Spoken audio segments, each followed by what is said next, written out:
There are two types of adjustments we do at Healing Hands. The first kind is called diversified or manual, which is the type of adjustment most people think of. The second type uses a small mechanical adjustment called an activator.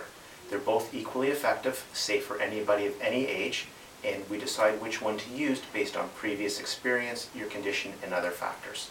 In this video clip, I'm going to demonstrate a manual adjustment. Take the breath in, please, and out. And that's a mid-back adjustment. Turn onto this side, please. And this is going to be a pelvis adjustment.